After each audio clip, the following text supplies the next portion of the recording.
Hey, this is Last Coffee House. This is Antifragile by Nassim Taleb. Now, we all have fragilities. For instance, one of mine is explosions. I am fragile to explosions. But they actually have a deep philosophical significance that is explored by this particular author. Antifragile, this particular book, is the fourth book in a philosophical treatise on uncertainty. The 5 books are collectively called Incerto. The subtitle of this book is Things That Gain from Randomness, and the author describes it as, quote, some things benefit from shocks, they thrive and grow when exposed to volatility, randomness, disorder, and stressors, and love adventure, risk, and uncertainty, end quote. Now, I really like this guy. He seems like he has a sincere interest in cultivating the best characteristics in people to make them ready for the broadest range of the 1,000 natural shocks that flesh is heir to, and I am much appreciative of it. I've already saved his other books that preceded this. There are 3 other ones, and I'm going to read those at some point, but I think he's really onto something really important here. So the contents of the books, of course, we will go through as we always do. We'll talk about the contents of the book with a little editorializing in the midst. We'll talk about a more formal analysis at the end of the qualities of the book and possible deprivations thereof. And then we'll go into a kind of big picture so we can unfold it into a broader idea of our journey to being the greatest human beings of all time. So the contents. Idea: suppressing volatility leads to fragility. Volatility is an important thing and something that gives us information. So it's something like neurotically protective parents who protect their children, which is actually much worse for the kid. One way that he described it, the author described it, was he writes with his scars. And another concept that comes from another of his books is that you have to be ready for black swans. Black swan events are those things that come out and they can wreck populations, they can wreck people, individuals. But those are the things that you have to be ready for. And this idea of fragility, anti-fragility, is the way that it can be conceptualized, and you can have a framework for being able to approach how to be prepared for all possible incarnations of life and what it'll throw at you. Now, I want to be very clear here. This isn't like some kind of simp or simplistic self-help kind of a structure that he's going with. So there's a spectrum. There is, on the, we'll say the left, fragile, in the middle is robust, and on the right is anti-fragile. So fragility is self-explanatory. It's something that you are susceptible or vulnerable to things that happen. And obviously you'll have particular vulnerabilities. And this can be anything, any complex system. This can be any individual. This is just how these systems work. And then in the middle is robust. If you are robust, then you're able to withstand something happening, something bad happening. But it's a neutral position. So that's all you do is withstand it. Now for anti-fragile, it's that once you're hit with this thing, that you improve as a result of it. So as in the subtitle, things that gain from randomness. So this would obviously be the ideal in this framework. Now to explore this particular concept, he does bring up ideas like the sword of Damocles versus a hydra. Obviously, the sword of Damocles, you are sitting under it and waiting for it to ultimately enact this calamity. Whereas the Hydra, it's constantly getting its head cut off, but it just grows more as a result of it. It's suffering these calamities, but becoming stronger as a result. He talked about some people in ancient Greece or Rome and how there was a lot of Greek and Roman history and mythology that was built into it, which is awesome, obviously. But there was a person there, as an example, who was a proto-anti-fragilista, we'll call him, and he took poison, in small doses to become immune to it. Of course, later when he tried to commit suicide, he couldn't do it with poison, so that was a pain. But it's that idea of becoming more capable as a result of the shocks that you suffer, as opposed to just trying to be as safe and stable as you can be. And one thing, he put it this way, so if you're tired, go to the gym, put in a workout. If you're busy, get busier. These are the things that you want to complain about, then just push it to do more. Stressors are information. So the more that you can inflict upon yourself or have inflicted upon you, the more information that you get, and the stronger, the more anti-fragile that you're going to be. When it comes to capitalism, he talked about it in terms of how the economy actually doesn't want you to survive. That's why so many, like 85% within 5 years, businesses fail. The economy doesn't want you to survive, and he offered this idea of a National Entrepreneur Day, saying that most of you will fail, and thank you. That's the presentation that is given to all the entrepreneurs. Most of you are going to fail, most of you suck, but thank you for what you do. brings up Switzerland and Levant of Lebanon as examples of governments acting in such a way that they're trying to be anti-fragile as opposed to robust or allowing themselves to be fragile. So in Switzerland, there are tons of small units instead of a big government that decides what's going to happen. So you have this build-up from the bottom. And it creates the right kind of stability because there's that foundational base that levels out the kind of risk-taking and the problems. And we'll see this. It's the big idea is the asymmetry between the things that you can gain versus losses, or the good versus the bad. It's those asymmetries. So if you have something like Switzerland that has a bunch of small units instead of a big government, then if something goes wrong amidst any of the small units, then that problem is dispersed throughout the entirety of the system, as opposed to if something goes wrong with the big government, then that can cause a whole bunch of problems, asymmetrically cause problems throughout the rest. And he brings up the Levant of Lebanon to say that this area specifically had 12,000 years of prosperity, and they engaged in local control until they were enveloped into a larger government. This caused obviously Lebanon isn't the most stable, enjoyable place at this point in history.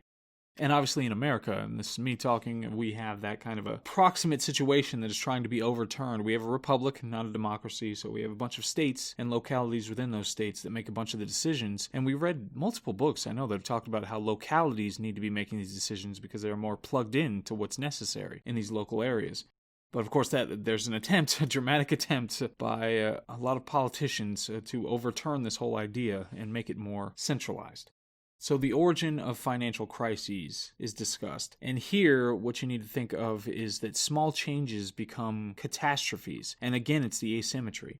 So things that you would do in a forest. If you have a forest that dries out repeatedly, what you would do is have a controlled burn. So rather than waiting until it all stacks up so it'll be catastrophic, you have a controlled burn that you use to clear out the brush so that when it does happen outside of your control, that it won't be as severe. In one example here, it's a very simple example that makes perfect sense, is that if you have a guy who gets home at the same time every day, every single day it's 5:15, gets home at 5:15, then any day where he is a minute or 2 minutes or 5 minutes off, it's going to seem more extreme than if he tended to get home at 5 o'clock some days, 6 o'clock, 6:30, 8 o'clock on other days. So it's the asymmetry between the negative and the positive in that is the problem. That's why you can't be so obsessed with stability. Because then when you have any kind of a discord, then the system might overreact to it, and you might have more severe problems than you would have otherwise had. He calls it the time bomb of stability. So there's a concession that intervention might be necessary in some areas, within a complex system. You might have to intervene in some places. But you have to be worried about, and this is what you should be fixing your system to be resistant to, as an anti-fragile system, as opposed to a fragile or robust system. Resistant to the time bomb of stability, because the whole time that you're stable, it's just counting down to when something from the outside occurs that's going to cause a more severe, disproportionately severe problem than the very slow, positive things that have been happening up until that point.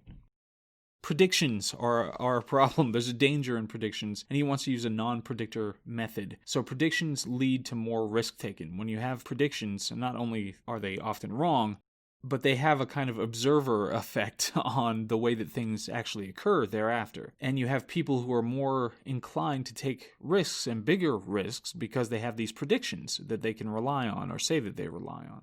Brings up Seneca the Stoic, who desired the challenge of calamity. And this is where we really get into the idea of the upside-downside asymmetry. So when you have a system that has very small upsides, during the stable period, and you have the time bomb of stability growing, and then you have extreme downside that comes in the system from any kind of aberration, that's a problem. When the upside is minimal, but the potential downside is massive, that's what you should be avoiding. That's what you have to change prior to, those things coming to fruition. It should be more tinkering than research. So when he talks about specifically when it comes to science, when it comes to academics, when it comes to medicine, especially he'll go into medicine, that the functionaries in these areas are too teleological. Of course, teleology means that you have a goal and then you try to arrive at that goal. Tinkerers just do whatever and see what results, but a teleological system just has a goal and they try to get to that goal. So the problem is that when academics have a script to follow, which most academics are going to have a script to follow, that's what the incentive structure around academics, that's what it's about. then the academic won't realize what they have if they stumble upon something else because they're aiming at a target. So if they miss that target, they don't care about all the stuff on the outside. In private business or amongst private entrepreneurs, then whatever they land on, if it's going to be beneficial, if it's going to be useful or whatever, then they're going to use it because they don't necessarily have a target in the same way. And they even have a concept for this, obliquity. So finding new applications for things such as like for aspirin, when it's used in one way, but they find a new application for it, so they just use it in the other way. Whereas some kind of a researcher or an academic might say that, okay, well, I'm just trying to tend to headaches, so I'm just trying to figure out something that's going to deal with the headaches. Different companies like Tiffany's, they started out by selling stationery and then ended up what they're doing now. Nokia began as a paper mill. Oneida, the silversmiths, were apparently a religious cult at first, so they switched from the religious cult business over to silversmithery. So tinkering involves a lot of small losses with some big wins, the rare big wins. And that's the way it needs to be structured to avoid that dramatic asymmetry. Brings up Nietzsche, our boy Nietzsche, and that Nietzsche really figured out this anti-fragility idea of creative destruction, and having read Nietzsche, I can definitely see that through line when it comes to his books. But specifically Dionysus and the idea from Dionysus of the mythology around Dionysus of creatively destructive and destructively creative. And he brings up this Ernest Renaud. And there's, again, as always, when we talk about these books, each one of these particular pockets of a concept, we could just spend an entire hour just talking about each one of those to get them leveled out so we know where we are. So forgive me for jumping from topic to topic here. All of it is under the broad canopy of this idea of anti-fragility and the spectrum that we brought up earlier. So just keep that in mind. Okay, but Renaud talks about how logic excludes nuance and that truth is actually in the nuances. And this is an important idea because I love to use, when we talk in these terms, I love to use logic, reason, whatever. But logic is kind of a cleaner version of it as the goal. It's the pristine clean. When you carve everything else away, you have that logic there. And that's how you get to what reality is. But here, the way Renaud is presenting it is that when you try to look at things in those clean boxes, like you're going to be able to stack them together so easily and make your pyramid, then you're actually excluding what the truth is. Because the truth is about those nuances. So we have this idea, and I think I brought it up in a different book when we were talking about a different book, of this conflict between archetypal communication and reality communication, just plain, clean, without the imposition of our cognitive abilities, reality communication. And so here, this is that idea of we have to be careful about which way we're trying to communicate. Obviously, the truth is in the nuances, and it's way too complex for us to be able to cognitively represent, even if we understood it ourselves 100% without any kind of bias or limitations when it comes to processing or anything like that. Even if we got there, we would still have to communicate it. And that's where you end up with a lot of issues when it comes to having those clean blocks that you're going to be able to stack into a pyramid when it comes to logic. So, really important, I might try to find a book by this person in particular, Ernest Renaud, so we can talk about that in specific.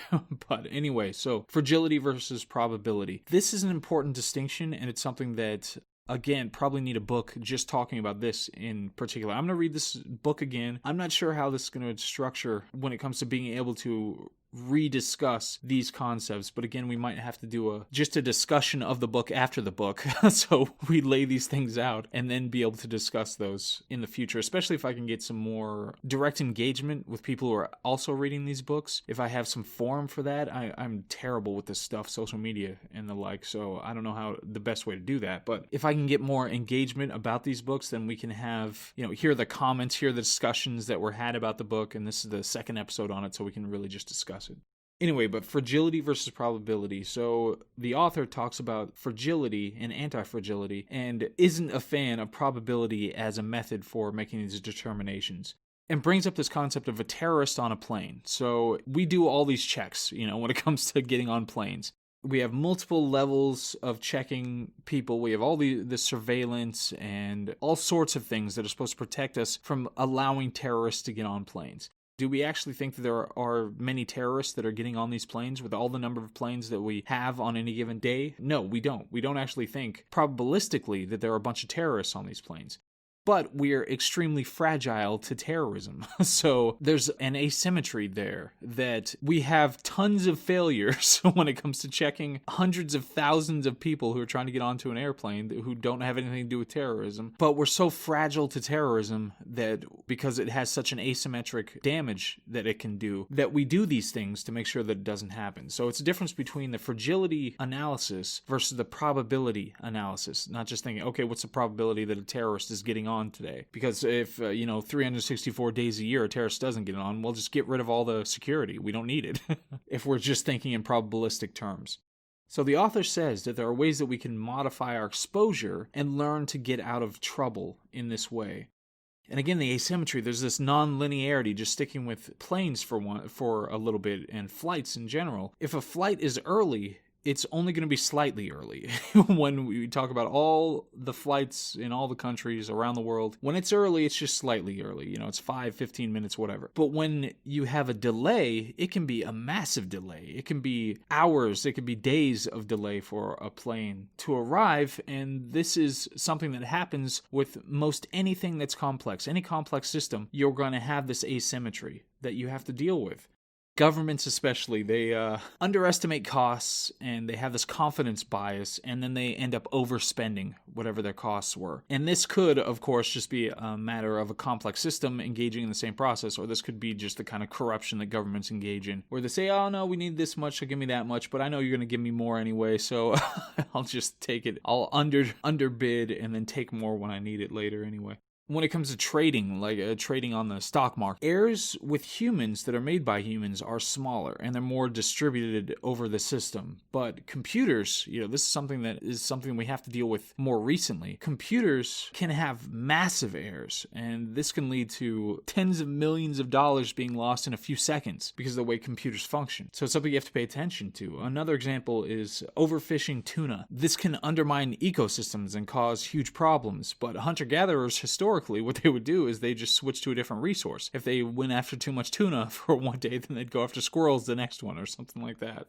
So there's a section here that's a little more technical that talks about Fannie Mae and the collapse of Fannie Mae and how it costed taxpayers billions of dollars. And Fannie Mae made its own risk calculations internally rather than listening to anybody else. Apparently, the author specifically tried to tell everybody that Fannie Mae was going to go under because of the asymmetry between the bad and the good. So you can be good for a long time, and then one bad thing because of the asymmetry can absolutely wipe you out. And that was something I experienced personally when I was trying day trading for about 3 or 4 months. I was trying to day trade, and I had spent 3 months, trying to be rigorous and figuring this stuff out and doing a very good job and making a good deal of money. And then one bad day wiped out 3 months of growth. I wake up and suddenly it's all gone. Everything that I'd worked for 3 months was all gone. So it's that asymmetry that you have to be worried about. And I hadn't made myself anti-fragile. I was still fragile, very fragile to something like that happening, that kind of a correction. And then talks about how he actually suggests this to the IMF from not the Impossible Mission Found, no, it's the International Monetary Fund, that they should be measuring fragility instead of risk. That this is a very different kind of a concept, and it's going to help long-term make things function better. They, of course, rejected this. One of the questions I have about this whole idea is I wonder if it applies to emotional states, if it applies to social media, and just to information exchange in general. I wonder if at the individual level, you can have that where something positive emotionally, you can have minor positive stability for a long time in one event that asymmetrically sends you right down and kills all the progress that you had. And even in relationships or something like that, I wonder if it applies. But another example in traffic. So variations in traffic, something that was unexpected that comes from the outside. Variations in traffic are almost always negative. There are few positive disturbances, and there can be absolutely catastrophic disturbances in traffic patterns. The author specifically says that 1% modification of systems can lower fragility by 99%. If you just take a few steps. So in various industries, it's a small number of customers that are the major problems. When it comes to, I remember reading a study about drivers and how there's the bottom 20% of drivers, the bottom 10% of drivers are responsible for 50 or 60% of the accidents or something like that. Don't quote me on those numbers, but it was something dramatic. In the book, he talks about how half the population accounts for only 3% of medical costs. So 50% of the population only incur 3% of the medical costs, and the other 50% do 97% of it. The sickest 10% of the population consumes 64% of the total medical cost pie. And then, bam, he goes into medicine. He's really not a fan of medicine in general as an industry. There was a day that he was doing this particular kind of I think it was some kind of natural exercise that he had heard about somewhere. So he's hopping along rocks or something like that to exercise. And he fell and busted his nose. So he goes to the doctor, and the doctor says to put ice on it. And he asks, okay, why do you put ice on it? What is the point of putting ice on it? And the doctor gave some snarky remark, and then he went home and tried to do research on why you would put ice on your nose like that, and couldn't find legitimate research that said this is the reason that you do it. But the point is, when it comes to most of any of these kinds of treatments, that healthcare causes fragility. And there's this idea, he uses this word many times throughout the book, iatrogenic, which is relating to illness caused by medical examination or treatment. So this is something that healthcare causes the problems that it's later going to be charging you for. And incentive structures are obviously the big thing that you have to look out for when it comes to society in general. What are you incentivizing? Just like when it comes to COVID or anything else. So pharma, the healthier you get, pharma is looking for disease now in healthier and healthier people. So they have to find out more ways to make you sick. And I'm not saying, injecting you with Ebola or something like that, but finding new ailments that they can now treat you for. There's this drive for more medication. This is something that's been talked about for decades now, is this overprescription of things like Ritalin or antidepressants or whatever. This is a pharmacological drive to try to get more customers. Now, obviously, this isn't something that is necessarily some kind of broad conspiracy that doctors are doing this kind of thing, or pharmaceutical companies are doing this kind of thing. This is just the natural reaction to an incentive structure, that they're trying to get paid more, which is something that they need to be doing so that they can survive and feed their family and all that kind of thing. So what do? You find more ways to get paid, and this is the way to do it. Something like sciatica, when you look at studies, the author says, is that patients are the same a few years after surgery. Now, I had a couple of clients with sciatica, and they actually had this experience, that they would have multiple surgeries and it wouldn't do anything. It wouldn't help at all. So when it comes to medicine, his position is that there is a larger downside to treatment, medical treatment, except for the most extreme cases. Obviously, if you have severely advanced cancer or something like that, then treatment. But there's a larger downside for this treatment than there is an upside, and there's an asymmetry in that. You get small certain gains at the risk of massive mistakes. So you might get prescribed this particular medication that's going to help today, just generally, but if you get a massive mistake, then it can cost you a whole lot more, your life or your health in general. So his position on this is what nature does is good until proven otherwise. What man does is opposite. Nature is more computationally able than people are. And he cites this, there's a study apparently, breakfast has been shown to have no benefit or be harmful. And something that has just completely resonated and made perfect sense with me now, he says after this, lions hunt to eat, not eat to hunt. Now, I haven't eaten breakfast, it's been a while now. I only eat breakfast when I'm hanging out with somebody or something like that. Because it's nice to go sit down and it's warm and you can sit and talk and all that. But generally, I do not eat breakfast. I just go to work and then I'll have lunch and I have dinner. But that idea, lions hunt to eat, not eat to hunt. Okay, and then he has some suggestions here, and he just kind of hits you right in the gut and tells you, okay, this is the way it's going to be. If you take risks and face your fate with dignity, there is nothing you can do that makes you small. If you don't take risks, there's nothing you can do that makes you grand. And right now in society, there are talkers at the top, where there should be risk takers and entrepreneurs. Those are the people who should be at the top in society when it comes to how we value what people do. I think that's absolutely right. We have a lot of talkers, especially over the last administration. That's what it seemed like. It was so much talk and so little actually got done. I'm talking about the 8 years of Obama-Biden. More advice here. If you see fraud and don't say fraud, you are the fraud. This isn't even advice. This is a challenge. This is like throwing the gauntlet down to everybody who hears this. If you see fraud and don't say fraud, you are the fraud. And then he goes on to attack Thomas Friedman and Joseph Stiglitz for being very wrong on major policy points over the last several years, and how there's an absence of penalty for these talkers who end up causing harm or supporting policies that do cause harm. And bam, punching again. This is a left hook right to the liver. Suckers try to win arguments. Non-suckers try to win. That was a shot. That was a pretty big shot. Something that I have always been extremely adept at is winning arguments. And I hate to be a sucker as a result, but I think everybody needs to take that to heart, is that suckers try to win arguments, non-suckers try to win. And brings up that there was this process of decimation that the Romans used to use in their army. When they would lose, the Roman generals would get everybody together. Now, this is a dire situation, but when it comes to the incentive structure, one thing you have to make sure is that you have the right incentives in place. And if you lost, they would bring together all of the soldiers and they would kill 10% of the army. Not the 10 worst percent, 10% of the army at random. Any more than 10% obviously could lead to incredible weakness when it came to further battles, but this was the kind of incentive structure that forced everybody to work as hard as they could, and this is Roman decimation. Then he signs off with some various things, but one thing that stuck out was that you can hardly trust any statistically dependent sciences, which I think is an important concept for everybody to have. Okay, to switch into the analysis, it's a hell of a framework. Like I said, I really like this guy. Obviously, this is a philosophical treatise, and we try to make this distinction when we come into it. Philosophical treatise versus some kind of scientifically rigorous study of something. Any given claim needs to be vetted, but I think he's speaking more archetypically than he is when it comes to empirically. There are a bunch of things here being communicated, and I think empirically most of the things that he talks about are extremely important and well supported. But each one would have to be vetted just in the same way and in the most appropriate way to try to figure out how close you can get to reality. But archetypically, the ideas that he comes into are kinds of true and tested wisdom that everybody needs to at least be aware of, and that will, on balance, dramatically improve everything that goes on in the country.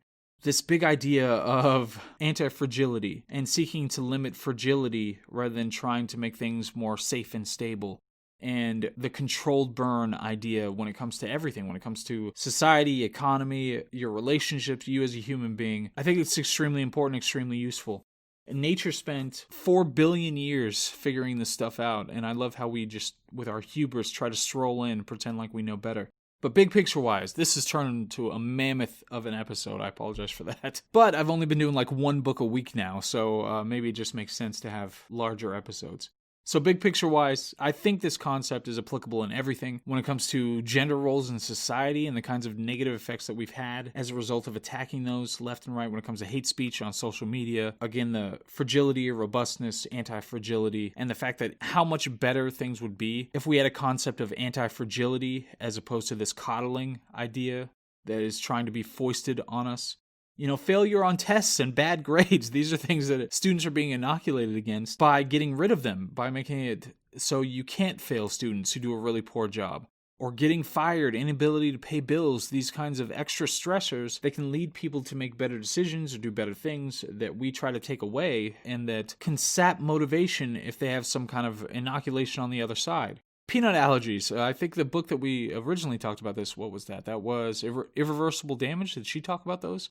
Abigail Schreier. But peanut allergies, that was something that skyrocketed because we started sequestering our children from peanuts because we were so terrified of them developing allergies. So then what happened was you had this asymmetry that, you would have years of no discomfort from peanuts because they didn't have any access to them or encounter the peanuts at all. But then when they would encounter peanuts, then suddenly, they have this severe allergy and they have to deal with that now. And now we have to remove peanuts from everywhere. So number one, we need a renewed cultural commitment to personal growth. This used to be something that was archetypically ubiquitous amongst when it came to books, when it came to movies, when it came to every idea of what people need to do. It was about personal growth, personal responsibility and personal growth. And this is something that I think if you studied it now, I wonder if most cultural stories, at least in Western nations, that books and academia and Hollywood are more about people already being complete at the outset, that there's this kind of complete identity that everybody has, and it's the outside world that needs to change. It doesn't have anything to do with your arc. Okay, but I think this really plugs into a broader narrative of what we're trying to figure out of how we really motivate people in the right way. We create the best incentive structures to have the best possible society and civilization in general. And this idea of anti-fragility, this should be what we are building our civilization on instead of accepting fragility and just trying to have as much stability as we can and trying to protect and coddle everybody from any kind of natural shock that the flesh is heir to. So anyway, this was the last coffee house. I really appreciate you listening to this. Like I said, I'm going to work on try to figure out some way that we can have broader discussions on this stuff. But until then, I hope you keep listening, and I'll see you on the next one. All right, bye.